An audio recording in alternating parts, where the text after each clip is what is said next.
J'ai pensé que ça serait une bonne idée de faire une vidéo qui passe à travers toutes les roches d'origine chimique qui ne sont pas les carbonates, donc les tchertes, les fer rubanés et les évaporites. On va commencer par les tchertes. Donc voici le tchert dans notre collection ici, le P5E25. Donc, qui consiste de quartz microcristallin et possiblement de silice amorphe, combinaison des deux. On voit pas de grains dedans, c'est extrêmement fin. Voilà. Et puis ça a une dureté assez impressionnante, donc on le sentirait tout de suite avec notre biseau, notre tungstène, que c'est de la silice essentiellement. Variété de tchert, on a du jaspe, qui a la couleur rouge due à la présence de fer, souvent en forme d'hématite. Donc, les impuretés d'hématite à l'intérieur, qui donnent la couleur rouge. Et lui aussi a une dureté de 7.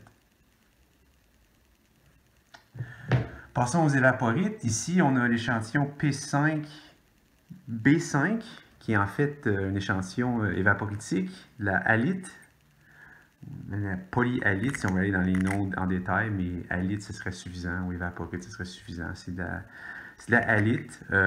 Si on y goûtait, ça goûterait le sel.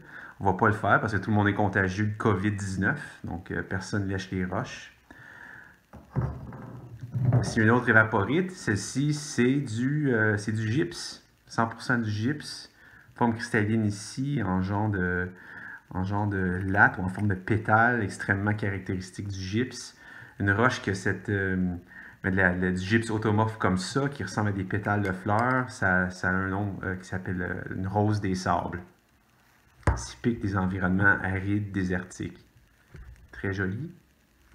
Et puis en termes de dureté, on le sentirait avec notre tungstène beaucoup plus mou que la halite qu'on vient de boire. Maintenant, on va faire les fers rubanés. Où es-tu? Te voilà.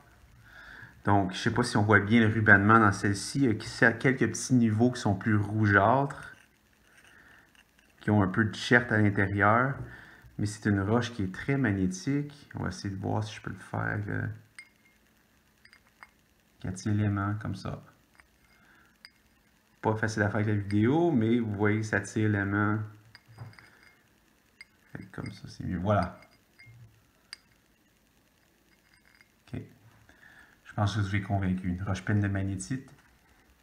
Donc, un fer rubané ici. Voici un fer rubané qui est plissé.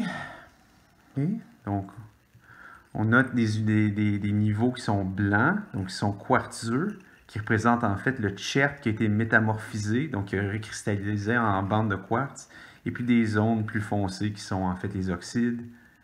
Roche extrêmement magnétique ici. Okay. Une petite dernière. L'échantillon P5F2 qui est du fer oolitique. Donc regardez attentivement ici, là. On le voit pas très bien, mais on le voit bien. On voit des petits grains rougeâtres de l'hématite, en fait. C'est des petits oolites de fer.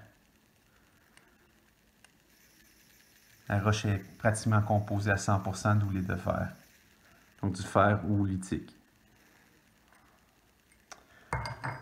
Donc voilà pour les vidéos reliées au labo sur les roches chimiques et le TP4. Je vous souhaite bonne chance et à la semaine prochaine.